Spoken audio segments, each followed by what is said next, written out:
Hail to you, Scion. How might we serve you?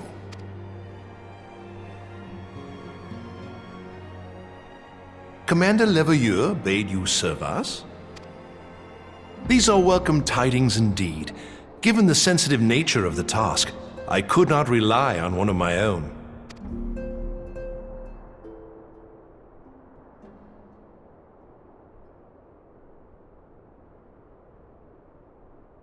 That which I'm about to tell you, I tell you in the strictest confidence.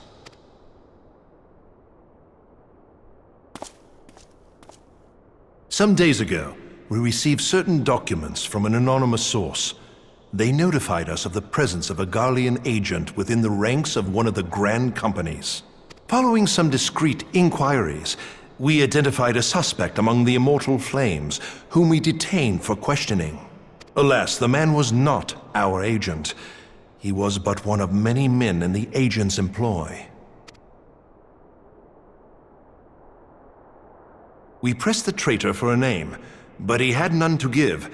He claims never to have met his master, whom he knows only as the Ivy. He was, however, certain that this Ivy had coiled itself around every part of the Immortal Flames. It would seem our quarry joined the company some time ago, and gradually recruited others to his cause. These conspirators are the vines by which he learns our secrets, all without exposing himself. It won't be easy to identify the Ivy amidst this tangled mass of subterfuge, but we have a tendril in our hands, and we shall follow it all the way to the gnarled root. Now, much as I would prefer to proceed with due discretion, circumstances demand that this matter be settled post-haste. Garlemald's War of Succession nears its end, and it is feared that the Empire will soon resume its march on Eorzea. When it does, we can ill afford to have traitors in our midst. The Ivy must be rooted out now. We must begin by apprising General Roban of our findings. I would ask that you accompany me to the Hall of Flames and remain on hand to see that things go smoothly. Assuming the Ivy's tendrils are as widespread as we believe, he will be aware that an investigation is underway, and if that is the case, he may well move against us. We must be prepared for anything, while taking care not to betray our purpose by seeming prepared. A simple enough task for a one-man army like you.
Well, well.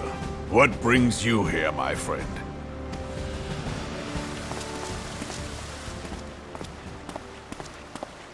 He is here at my behest. Greetings, Roban. It has been a while. Hilbert, you old scoundrel. When they told me you'd be visiting, I scarce believed my ears.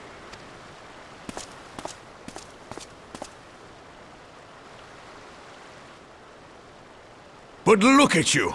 The honored captain of the Crystal Bloody Braves. Who'd have imagined, eh? Not many, but fewer still would have imagined your destiny lay in politics, old friend. Aye. We've both come far, have we not?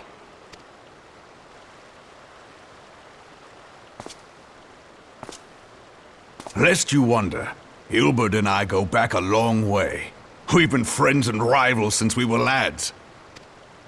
The last time we saw each other, Alamigo had just fallen, so you can guess how many summers it's been. And in all that time, not a word from the fool. Ah, well, my dealings tended toward the modest and mundane, unlike some I could mention.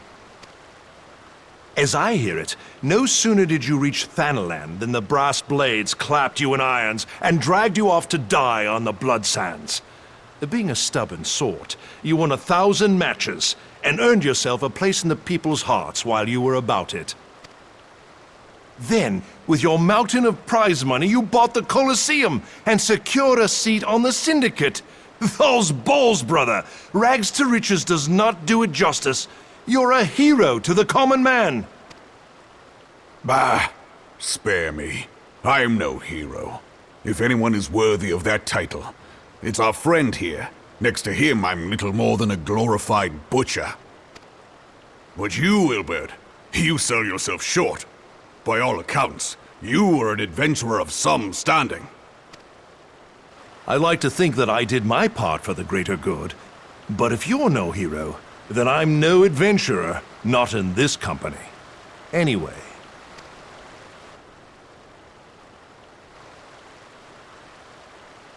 I have tidings. So there has been progress. I've let it be known that this meeting is a reunion between old friends. None will give your visit a second thought.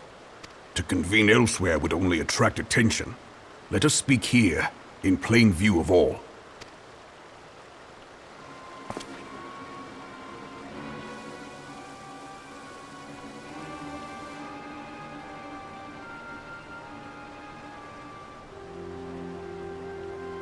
So it is we who have been compromised. Teleji Adeleji's machinations have shaken Ul'dah to her foundations. In such uncertain times, a man's loyalty may be bought for a fistful of gil. But if this snake has truly been in our midst for as long as you say, we must needs consider a far graver possibility. Conspiracy. Could it be that the Monitorists have been in league with the Empire from the first? Very well. I will have my most trusted men investigate the matter. Continue your inquiries in the meantime. It does me well to see you again, old friend. When next we meet, let it be over a flagon of ale. I look forward to it.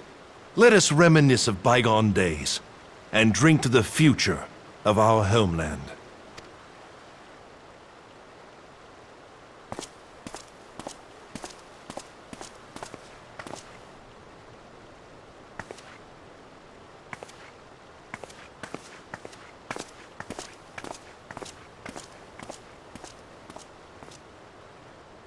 Flame General. You wear the mantle well, old friend. I must work hard if I'm to keep up. Well, it would seem your services were not required after all. I dare say we have Roban's prudence to thank for that. Still, I was glad of your presence. My thanks, Scion.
Have faith, my friend. You need only state your case with confidence and clarity.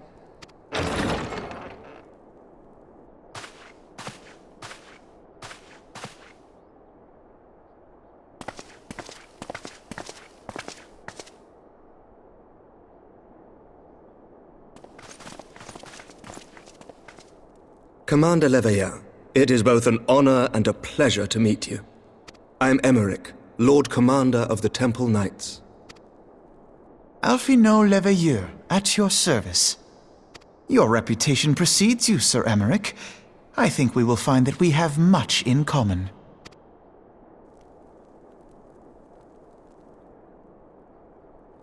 Speaking of reputations, yours towers over us all.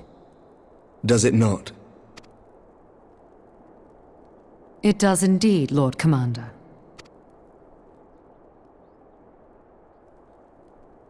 I am not too proud to admit that I have followed your activities with an interest bordering on fascination. Full glad was I to learn that you would be joining us. Now then, shall we begin?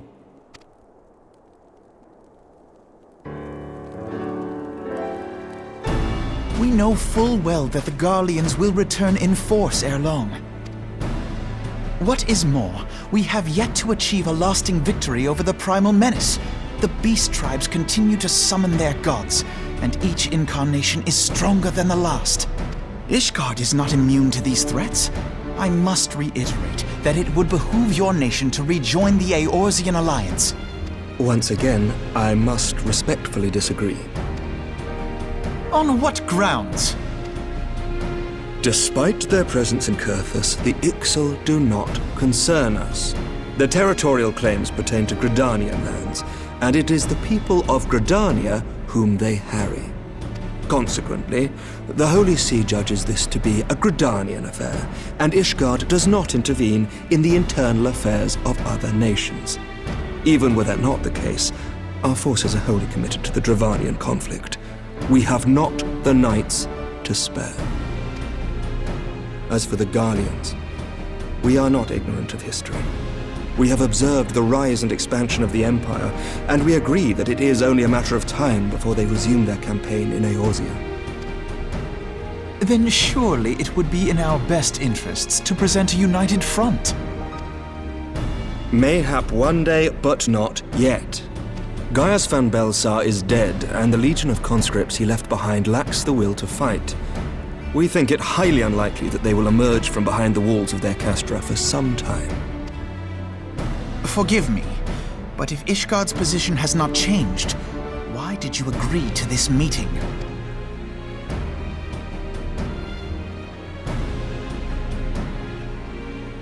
It was not only as a representative of Ishgard that I came here. Pardon? It is not within my power to change Ishgardian policy, regardless of my personal feelings. There is, however, one area in which I may exert a measure of influence. Concerns have been raised over the supplies House Fortin has offered to Revenant's Toll. These have led to calls for restrictions on the provision of aid to foreign powers.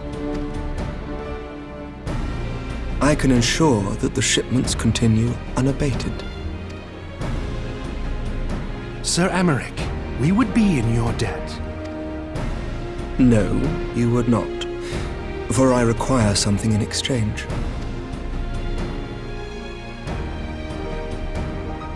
Of late, there has been a flurry of Dravanian activity, the purpose of which was not immediately clear. However, our astrologians have since observed alarming changes in the heavens. The dragon star waxes unnaturally bright, and there are whispers that it portends the resurrection of Midgard Sorma. The fallen guardian of Silvertear Falls? That's absurd. Full many times have I gazed upon the dragon's corpse still wound around the Agrius, and wondered how different our world might be if it yet lived to plague the skies. I do not know, and I do not wish to know, nor does any son of Ishgard. Yet the mere presence of Dravanian forces is not sufficient grounds to send knights to Mordona, whatever our astrologians say. As I told you before, we have not the forces to spare. But we do. So you will intervene on our behalf if we agree to watch over the Keeper of the Lake. Do you accept these terms? I do. I will see that you are kept abreast of any developments. I regret that we could not come to a similar agreement on other matters, but I understand that you are not at liberty to make such decisions. Nevertheless, I hope that what we have accomplished here today will serve to demonstrate to your countrymen that we can work together towards a common goal. Mayhap one day we shall look back on this moment as the first step towards a united Eorzea. Mayhap we shall, Commander.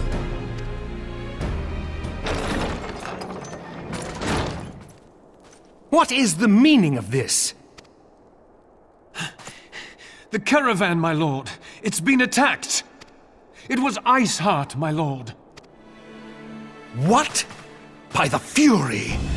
All our precautions were for naught?